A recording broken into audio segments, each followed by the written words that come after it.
Começa mais uma edição do Boa Vontade Entrevista. Hoje o tema é educação econômica. Para falar sobre esse assunto, nós estamos recebendo aqui nos nossos estúdios no Rio de Janeiro o professor de economia, Paulo Márcio. Professor Paulo, é um prazer recebê-lo mais uma vez aqui na Boa Vontade TV. Prazer meu de estar mais uma vez conversando sobre coisas interessantes, importantes para a nossa sociedade. Sim. E o que nós podemos conceituar é educação econômica? Isso é um novo campo do conhecimento social? Não é exatamente um novo campo, mas é uma área importante do conhecimento. A educação com vistas à convivência das pessoas, com vistas à sustentabilidade, para manter padrões de qualidade mínima de vida, para manter padrões educacionais quando a gente pensa nas crianças, que é um dado importante. Não é exatamente novo, mas tem uma importância renovada, digamos assim. As pesquisas nos mostram que as famílias têm essa preocupação, né, que a educação econômica faça parte da formação das crianças. Mas nem todas as famílias contemplam isso, né? Passam para os filhos esses valores, que é preciso economizar, ter um consumo mais sustentável. Há algumas questões aí. Eu diria que há alguns passos importantes. Por exemplo, é importante no processo de educação econômica, financeira, você ter objetivos. E nem todo mundo fixa objetivos. Tendo objetivos, é importante ter metas. A educação não pode ser uma palavra vaga, inespecífica, indeterminada. É importante ter indicadores. Outro passo importante é educar quem educa. Se o educador não é educado, ele não tem o que transmitir. É importante ter método. Isso não pode ser uma questão voluntarista. Quero fazer, pura e simplesmente. É preciso saber fazer. E é importante compatibilizar objetivos pessoais para que a gente não caia, não transforme a educação econômica, a educação financeira, num processo de usura, de avareza. É importante compatibilizar, portanto, objetivos pessoais com objetivos coletivos e sociais. Então, são 5 passos importantes para se pensar nesse processo de uma maneira consistente. Então, é preciso até reeducar os próprios pais, os educadores. Isso é fundamental. Isso é fundamental. O educador tem que ser educado. E nem todo mundo, infelizmente, teve essa oportunidade. As pessoas têm a preocupação justa, mas muitas vezes não sabem para onde direcionar os seus esforços, porque não têm objetivos determinados, porque não têm metas, pensam na economia como um processo, muitas vezes, egoísta até, e não de distribuição, de repartição, de compartilhamento. Então é importante que o educador seja educado, seja valorizado, que ele tenha o seu conjunto de valores bem polido, seu conjunto de valores bem atualizado em relação aos que os cercam, à sociedade a que ele pertence, onde ele está integrado e que ele pode promover com esse caminho. Sim, a gente observa que com essa facilidade de crédito, né, o apelo da publicidade, os pais estão consumindo cada vez mais, né, satisfazendo seus desejos e dos filhos também, mesmo para que isso se endividem bastante, né? Como é que se lida com esses dois polos? Nós vivemos uma contradição aí.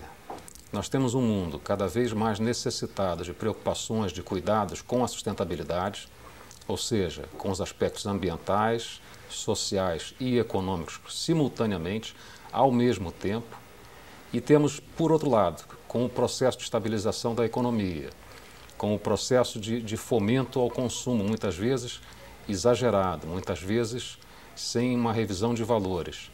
Acaba acontecendo o quê? A contradição entre a necessidade de se pensar no próximo, pensar nas pessoas que nos cercam, com interesses muitas vezes pessoais, meramente pessoais. A estabilização da economia permitiu a criação de instrumentos de crédito, a difusão desses instrumentos, criam-se muitas vezes bolhas de consumo que não se sustentam, que ao menor toque podem estourar e causar uma instabilidade na economia, como nós assistimos no ano 2008.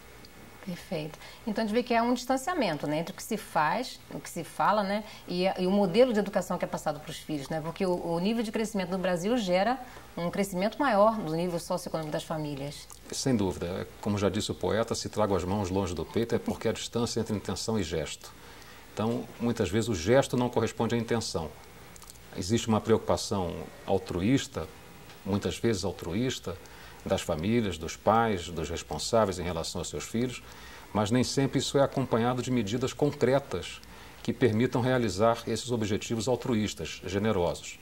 As pessoas se preocupam com o futuro dos filhos, e nessa preocupação procuram incutir algumas preocupações em relação à poupança, em relação ao não consumir, mas como não estabelecem muitas vezes objetivos claros, consistentes, nem tem método para realizar esse processo, esse esforço acaba se perdendo em mais consumo, em um consumo muitas vezes inconsequente, um consumo muitas vezes irresponsável.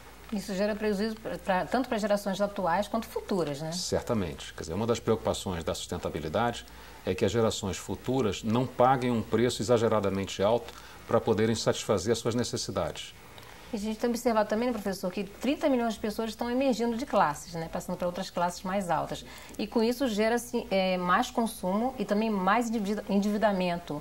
Como é que a pessoa deve lidar com esses dois pontos? Nós vivemos no Brasil um fenômeno interessante, né, com a estabilização da economia, com a estabilização relativa da economia, com a política social, com um conjunto de esforços ao longo de alguns anos, nós vivemos uma promoção de classes sociais que até então não tinham acesso ao consumo.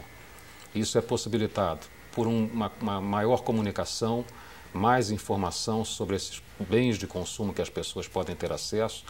Isso é facilitado pelos instrumentos de crédito e, por outro lado, se não vem acompanhado de um processo consciente, responsável em relação ao consumo, isso pode se transformar num consumo inconsequente.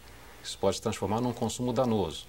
Isso pode gerar resíduos, muitas vezes indesejados. Nós temos uma política de resíduos sólidos mais ou menos recente, que ainda não está inteiramente conhecida da sociedade. Na verdade, pensar no futuro, pensar nas futuras gerações, pensar na saúde financeira, econômica dos filhos, deveria ser pensar na educação. Esse é o caminho fundamental. O melhor investimento, me perguntam com muita frequência, qual é o melhor investimento para manter o futuro dos meus filhos, para que eles tenham um bom futuro? Não existe melhor investimento do que educação. Esse é o grande investimento. É o caminho, né? E é a gente o caminho. observa que, né, professor, que nas escolas europeias, americanas, já existe essa educação econômica, já existe nos currículos escolares, né? No Brasil, se tem apenas em atividades isoladas. Por que os parâmetros curriculares nacionais ainda não contemplam isso de fato nas escolas? Talvez possamos situar isso na própria deficiência do nosso sistema educacional. A nossa educação, infelizmente, ela ainda é um pouco precária, ela ainda não atingiu o padrão de qualidade, ela se universalizou. Hoje em dia a gente tem quase que a totalidade da população infantil na escola, mas não tem ainda, como é sabido, um padrão de qualidade compatível com a nossa necessidade. Então, talvez por conta disso, dessa falta da qualidade na educação para os jovens, para as crianças que estão escolarizadas e, sobretudo, para os seus pais, temos ainda um contingente de analfabetos muito grande, inclusive estou me referindo a analfabetos funcionais, pessoas que às vezes sabem desenhar o nome, não são tecnicamente analfabetas, mas não têm capacidade de compreensão de textos, da realidade, de expressão de ideias. Então, essas deficiências muitas vezes nos levam a isso. E, de fato, no Brasil, diferente de outros países, não há ainda uma preocupação tão acentuada com a questão da educação econômica, de transmitir às crianças um necessário padrão de consumo, de distribuição, de disposição de resíduos, enfim, alguma coisa que contribua para a sua saúde econômica, mas também social e ambiental. Tá certo, professor. A gente vai só para um rápido intervalo, ok? Pois não.